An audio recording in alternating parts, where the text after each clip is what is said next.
Know the difference with Annex Wealth Management. We're all familiar with Social Security, but what about spousal Social Security? Here to talk about it, two members of our financial planning team. First, Arabella Parins, a financial planning specialist at Annex. Welcome, Arabella. Hi, Danny. And Eric Strom, financial planning manager, CFP. Hi, Danny. Let's go over what exactly is a spousal benefit. Social Security was actually created back in 1935. A few years later, in 1939, new legislation added spousal benefits, which were really designed to protect the non-working spouse and allow them to get some amount of benefit as well. So how is that benefit determined? The spousal benefit is a combination of both your spouse's full retirement age benefit, but also the timing of when you start your own benefits. And this adds an extra layer of complication in that there's some timing to this. And so there's some strategy that you can have with both when your partner starts their benefit, but also when you start your own benefit that can impact not only your own benefit, but that spousal benefit that you qualify for. And so these benefits are interacting with each other. So our team goes through many hours of training to know all of these rules inside out to help our clients determine the timing between spouses to optimize all of these benefits and how they interrelate with each other. So when can somebody begin collecting spousal benefits? You can start your spousal benefit as early as age 62, but two key things to remember. Number one, you can't start your spousal benefit until your spouse has in turn started their benefit first. And because of that interaction, as Arabella alluded to, it is quite complicated in that manner. Now, another factor, though, number two, is that either taking your own benefit or spousal benefit early, and by early I mean before your full retirement age, leads to a permanent reduction in your spousal benefit and or your own benefit. Because of that, it is very complicated and important to be careful about when to start that. Finally, to get your full spousal benefit, you have to wait until your full retirement age. Now, interestingly, your full retirement age is when your spousal benefit has stopped growing. Everyone thinks, oh, the benefits grow till age 70, not spousal. And that adds another extra wrinkle to this. True or false? You can get up to 50% of your spouse's full benefit. That is true. So the spousal benefit only reaches a maximum of 50%.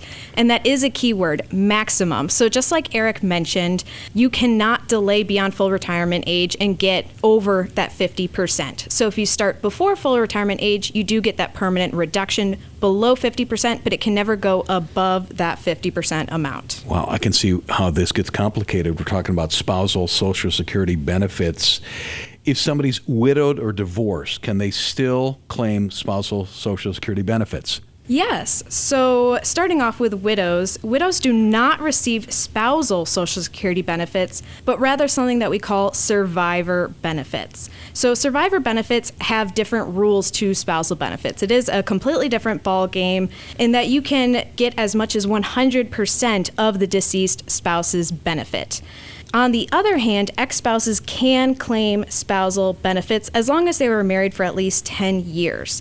And a very common concern that we get from clients is, will my ex know when I've claimed on their benefit? Do I have to reach out and contact my ex? And luckily for everybody, these ex-spousal benefits are isolated from your ex-spouse. So your ex will not know if or when you apply based on their benefit. If you're remarried, though, you don't get to double dip. You can't claim your ex's benefit. Right. So you cannot get a ex-spousal benefit if you remarry. The one caveat is if you did remarry and then that marriage ended, then you actually could. In general, if you remarry, no, that's off the table. You can no longer do that. This sounds kind of complex. Is the application process, what do you have to do to get Social Security spousal benefits? Before we answer that, let me say one other thing, that we're commonly asked about two former strategies that no longer are available regarding spousal. There used to be something called file and suspend and another strategy called restricted application.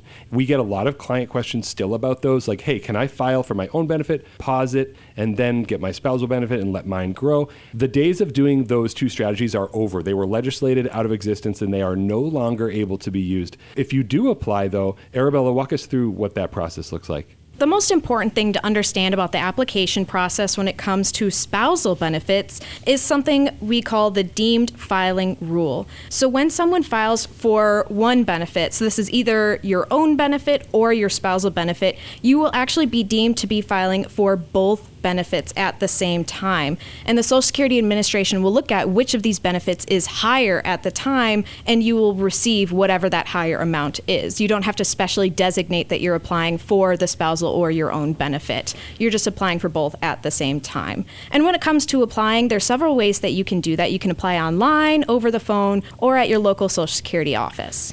Arabella Parins, a financial planning specialist at Annex. Thank you for joining us. Thanks, Danny. Eric Strom, financial planning manager, CFP, enrolled agent with the IRS. Thank you. Thanks, Danny.